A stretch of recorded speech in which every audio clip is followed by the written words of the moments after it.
I am joined by Clay, game director for Guild of Guardians, previously with Gods Unchained, so an Immutable OG, and Ella, who is the staff creative designer for Guild of Guardians. Clay, Ella, welcome both to Between Two Layers. Thanks for having us. I'd love to start, for the uninitiated who don't know of Guild of Guardians, give us the TLDR. What is the quick overview for folks of what Guild of Guardians is? Yeah, so Guild of Guardians is a squad RPG. Essentially, the game is running dungeons, and as you run the dungeons, you get loot that you can use to upgrade your guardians, use it to go summon additional guardians. You basically are running dungeons, improving guardians, running dungeons some more, and all in this greater quest to help save the world of Eldarim from the Dread. And it's very straightforward, but it has this compelling hook that gets into you. And yeah, that's really what we've been working on for the last 5 months or so with Mindloader. It's getting that core engine of the game going, of like getting through the dungeons, having that be fun and engaging, key choices along the way, and just having it be a fun game companion to sort of live alongside your life.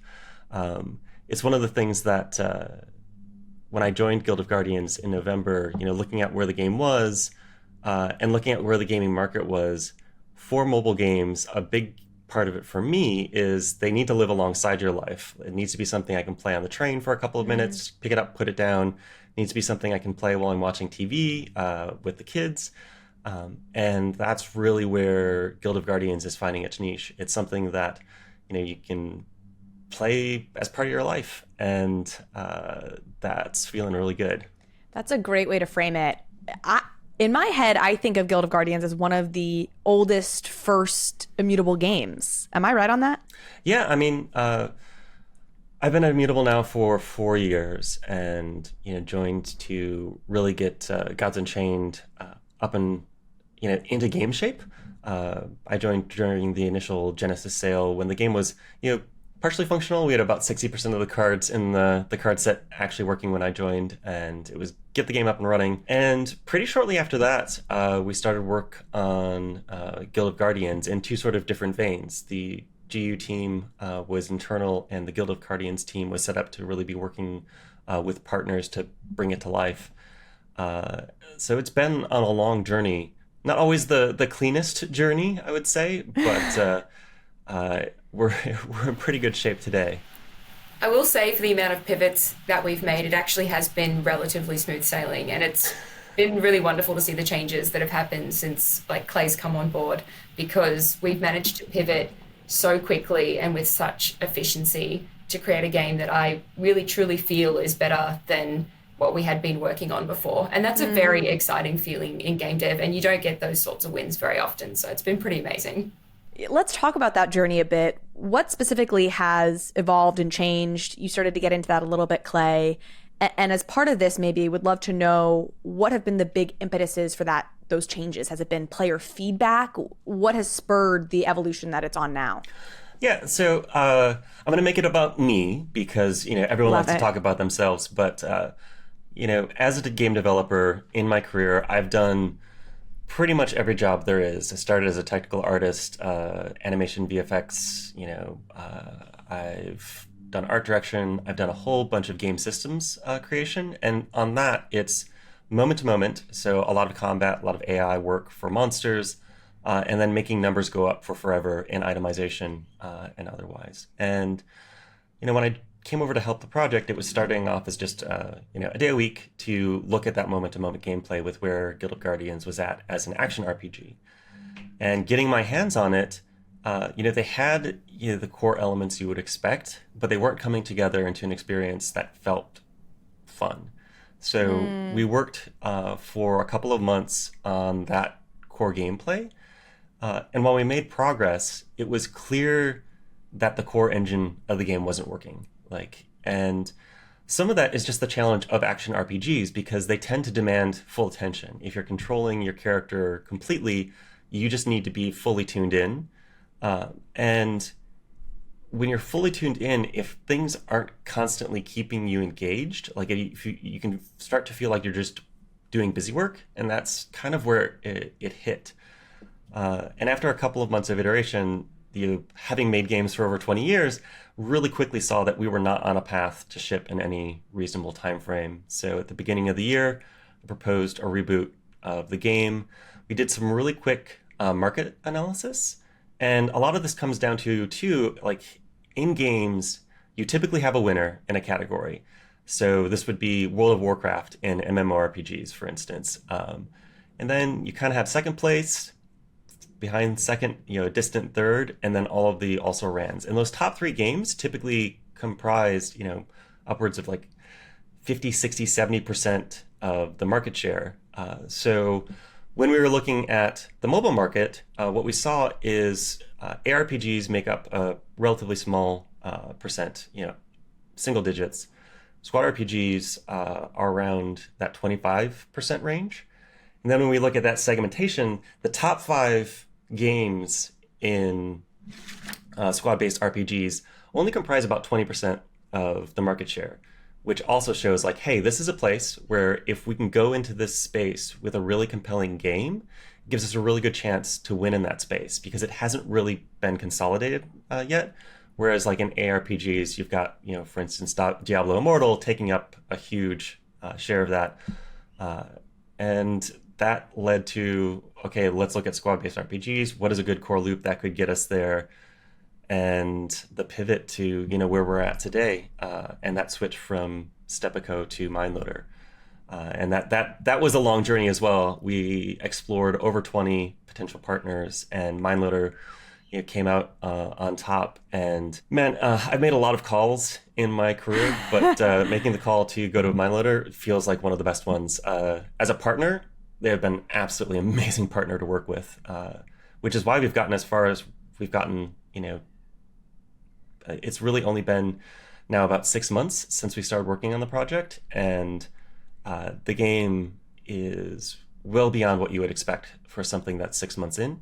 And to speak to that, though, it is because there was a ton of work that was put into Guild of Guardians before I joined, and that gives us this really solid core of art and other things that we were able to readapt relatively quickly that if we were starting from scratch, we wouldn't have been able to. So, kudos to the original team for the work that they did on that front as well.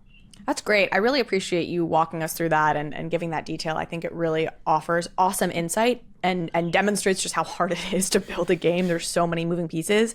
Ella, would love to have you chime in if you have anything you want to add there. And also would love to talk about your background a little bit. I think I was hearing from somebody that you're a game jam participant and enjoy that. Would love to learn a little bit more about you. Yeah, of course. Just really quickly on the note of MindLoader, they have been an amazing partner, and me and Clay did actually go to their offices in Shanghai earlier this year, which was an amazing experience, very fun. It was also a lot of work. We would do like 9 hours in meetings back to back, and then we would go out and, form connections with the team and try to get to know them as best we could, get back to the hotel at 2 a.m, have a sleep, go back in meetings. But it was really enjoyable, and having that experience, getting to work with them actively together in the same room has also meant that we've been able to iterate even more rapidly than we would have if we hadn't had that experience and done that, because it allowed us to get really on the same page, and watching them work has just been amazing. But anyway, I could wax poetic about MindLoader all morning because I'm so impressed with them, but I'm happy to briefly talk about myself.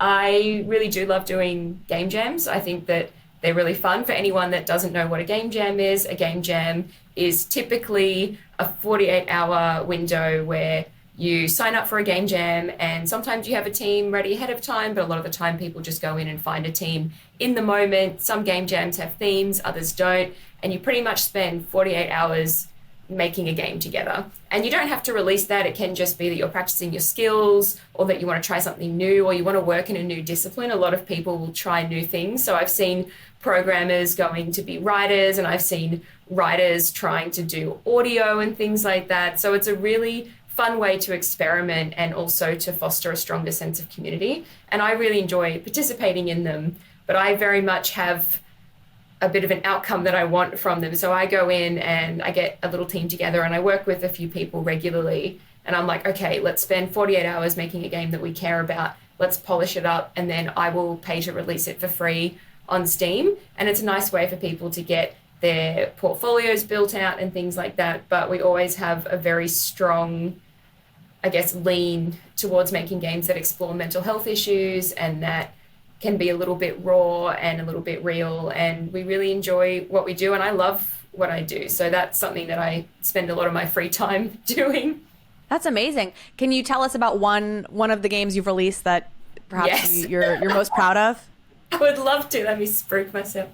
So I released a game with my team called You Will Not Remain, and the not is in brackets. So it's kind of an Evangelion reference for any nerds listening. Anime, anyway. And especially if you live in Melbourne and you would like to be re-traumatized about the pandemic and lockdown, that is the game for you. So it's what a sales pitch. It's basically a game that is like 2D and it's story based and it's all pixel art. It's beautiful. It's got a full soundtrack. It's only like half an hour, so if you've got the time and you'd like to be a bit sad, please go and play it and leave me a review. Don't feel like Let me give you this pitch for a game that I've developed. It's full of depression and sadness. It will leave you in tears and questioning existence. But it's quick.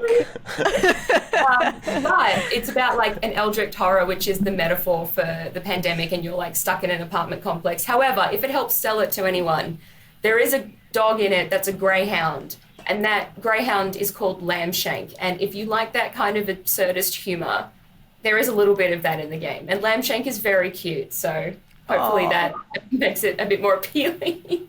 You Will Not Remain. All right, that's the plug. I love it. Well, let's get into Guild of Guardians now with that tee up. I think y'all have something for us to take a look at here, and I'm excited to dive in. I can guarantee that Guild of Guardians won't re-traumatize you. So, I mean, that's a pretty good starting point. All right, so tell us what we are looking at here. We're diving into the Guild of Guardians Beautiful Corner build. Captured some footage when I was playing through. This sort of takes you through the basics of the game. You grab your guardians, you go to a dungeon. Within the dungeon, you can change the formation that your guardians are in. Part of Guild of Guardians is deep strategic depth. That's extra deep. Basically, a whole lot of simple choices that compound into wildly different results. So right here, I'm picking a rune, then I'm picking a room, and after each dungeon room, that's essentially part of the path you're going down. Like, which rune build are you pulling together? Is it appropriate for your squad of guardians and their skills? Is it appropriate for the monsters in the dungeon you're facing? And then with the rooms, it's a bit of this meta cycle of knowing what equipment you want to go craft, picking rooms that have loot that includes components of that equipment, looking for new recipes for new pieces of equipment to craft, leveling up your guardians, and you making sort of key calls along the way of, do I go into a combat room because my guardians are in pretty good shape and get additional runes and rewards, or do I go to a healing room? If you go to a healing room, you don't get a rune choice at the end of it, so you're foregoing some like later power, but all of your guardians will be healed up. And because it's a roguelike, key part of that is you will not make it to the end of most dungeon runs. In this one, if I remember correctly, I die to the boss. That's okay. You keep all of the progress that you've made, and that, again, is used to then go power up your guardians and sort of dive back into the mix. The thing that I actually saw play out a lot of times in the community, because this was a pretty big change for people who had been around from that action RPG to the squad-based RPG, in general, a lot of people not happy with it up front when it was announced. But then getting into the gameplay, and like within like 5 minutes, there'll be a Discord message of like, this isn't at all like it used to be. And then like 25 minutes later, I'm like, the game's so simple, but it's so compelling. And like 45 minutes later, it's like they're asking like, how do I do X, Y, Z, because I'm so completely into it, engrossed. Yeah, and then like that's part of what it is it does get its hooks in you. And I can say from like a game developer perspective, one of the things that I've gotten really good at over the years is when I'm playing, stepping outside myself and just watching how my brain is going through. And it is that sort of compounding of all of these little choices along the way that it's like, yep, I've made the right choice here. That feels good. And those add up a lot as you're making these little choices on how to progress. And then when you hit those big moments of acquiring a new Guardian, getting a new piece of gear, it sort of takes you the rest of the way. So really happy with where that core engine of the game is. It gives us a lot to work with as we go into live operations and beyond, just in constructing new dungeon challenges, new monster challenges, and then letting players go solve the problems essentially. And that is a lot of what it comes down to in game design. It's creating a really rich possibility space for players to go explore, and for designers to design within. So, part of that is like looking forward into launch and beyond. We've got already roughly 6 to 8 months of content planned post-release that we're working on, because you want to go to launch with that in the bag, particularly for a game like this where you've got that live operations component, and making sure that we've got systems that let us configure things in lots of interesting ways. So there's always new challenges for players to face. It's kind of where we sit. Yeah. Let's talk about the Web3 component of this. How have you thought about integrating the NFT piece without it compromising on the fun at all? So that's the challenging part. So like right now, doing some crafting in the game, and one of the hard calls that was made was for equipment crafting to be Web 2 based. Now, this is one of those things where, yes, equipment is one of those, it just kind of at surface value makes sense for them to be NFTs themselves. It was part of the original plan. But it actually creates a lot of challenges on the progression and like gameplay loops front of, if you've got equipment NFTs, it actually allows you to bypass content, and accelerating your play can be very good. Bypassing content actually can destroy a game to the point where people just don't want to play it.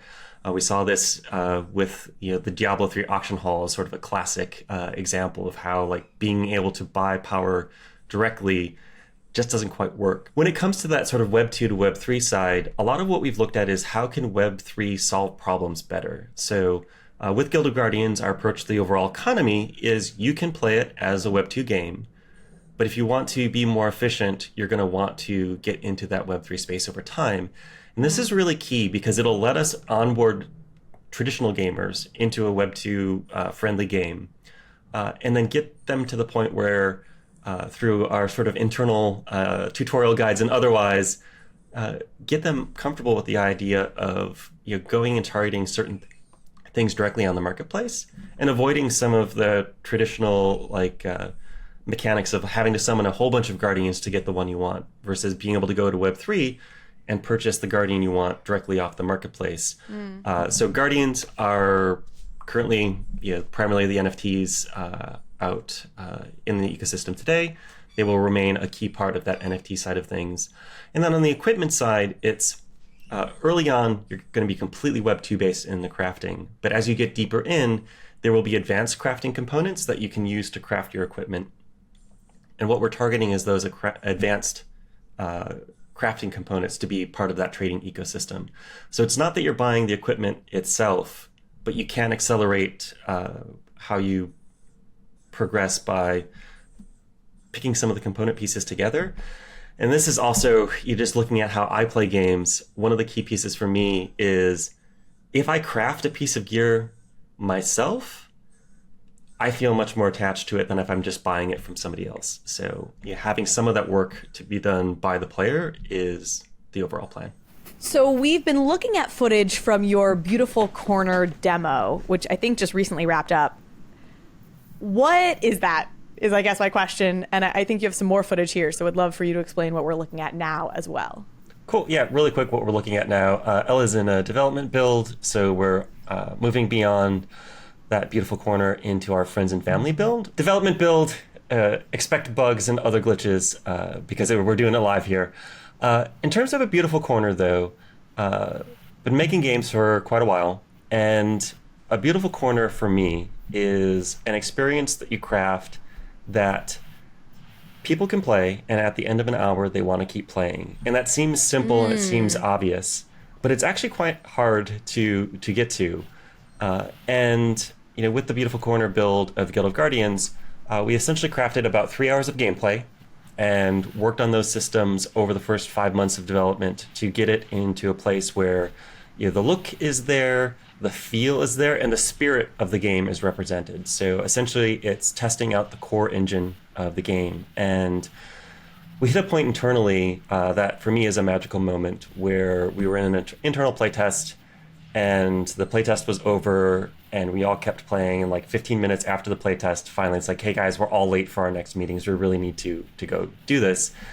That's like the art side of it. Like that's a really good sign for me as a game director that it's working. And then when MindLoader delivered the first like full Beautiful Corner build a couple of weeks later, we were actually in Shanghai, and we were in those 9-hour meetings, and we were playing while we're in the meetings all day long. And it was a little bit of competition to see who could get further in. After that, we're in a cab going out to dinner, and I'm like, clearly everyone's ready to be done with Guild of Guardians. And like literally everyone popped out their phones and kept playing. And I'm like, okay, like, so this is hard to explain, I think, to people who don't work in games. But when you're working on a game day after day after day, sometimes you just need to step away and get a break. And when people are still captured after really long days, like that's special. That's like, that's magic. And, similar like previous games like Magic the Gathering Arena, I knew that one was in a really good shape when I got into work on a Monday. And literally everyone in the office that I'm passing is talking to somebody else about games they had played that weekend because they played all weekend long in the tests. So similar, like we're in that kind of vibe where it's just working, it captures you. And part of why that's so important is it lets us know that we're on the right path. And it's just human nature. When you really believe in what you're making and it's really working, it just drives everyone all the more. And the Beautiful Corner really worked. So we just finished up the public playtest of that. We had about 172, if I want to get very specific, people who got into that across our community, across media. And there's art to the Beautiful Corner and some of the just like feeling of these things. And then there's a science to it. And I've never had a Beautiful Corner with numbers like we had for Guild of Guardians. It completely blew my expectations out of the water. We had hoped to have somewhere in like the 40% range still playing after an hour, because this is a build with no tutorial. There's like none of the things that like make a game easy. But we had 82% make it through that first hour. Oh my gosh. We had 65% played more than 12 hours, which is absolutely preposterous because it only had 3 hours of core gameplay, and then you're essentially looping through the same stuff over again. And we had one player played for 45, another for 43 hours. And this is 45 and 43 hours over a 3-day playtest. Like, this is an absolutely insane amount of playtime. And oh my God, that's 15 hours a day? Yeah, like that's like something needs to check on that. On Discord. Yeah, like with like in the Discord, we're like, hey, you really should sleep. And he's like, I got 3 hours of sleep. And I'm like, that's not enough sleep, my dude. But things went really well. We've got a lot of feedback, from the community out of that, and in what Ella's been playing, we're already starting to work on that, and it's a really great place to be. That's amazing. Congratulations. So the next obvious question, and really my final question, is what's next for Guild of Guardians? What should folks check out? And when does this open up to the broader public?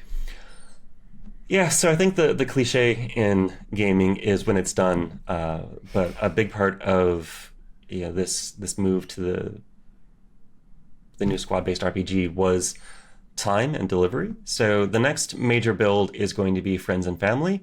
This will be mostly internal. Marketing and the community want to get their hands on it, and we may do some. But the next really big step will be closed beta, which is not that far away. It's just about 3 months from now is what we're targeting. And that will be a larger opportunity. We'll, instead of hundreds of people in, we'll be looking to get thousands of people in. And what we're building right now is some of those things I was talking about that are missing in a Beautiful Corner. So the Beautiful Corner really is just that core of the game. And now it's taking that core and setting up all the systems to bring people on the journey on how to learn how to use it and play with it, and setting up the first time user experience. On Ella's side, it's getting some of that narrative into the game. So as you're playing through the dungeons, learning more about the world, why the Guardians are doing what they're doing, and then extending systems beyond. So beyond that core, starting to layer in other elements of gameplay that take you from playing... I should be saying, taking you from playing about 3 hours of gameplay to, playing hundreds. But we're already 45 hours. Yeah, it's like, and like for closed beta, like if we had people over a couple of weeks in the 45 hours range, I think I'd be pretty happy.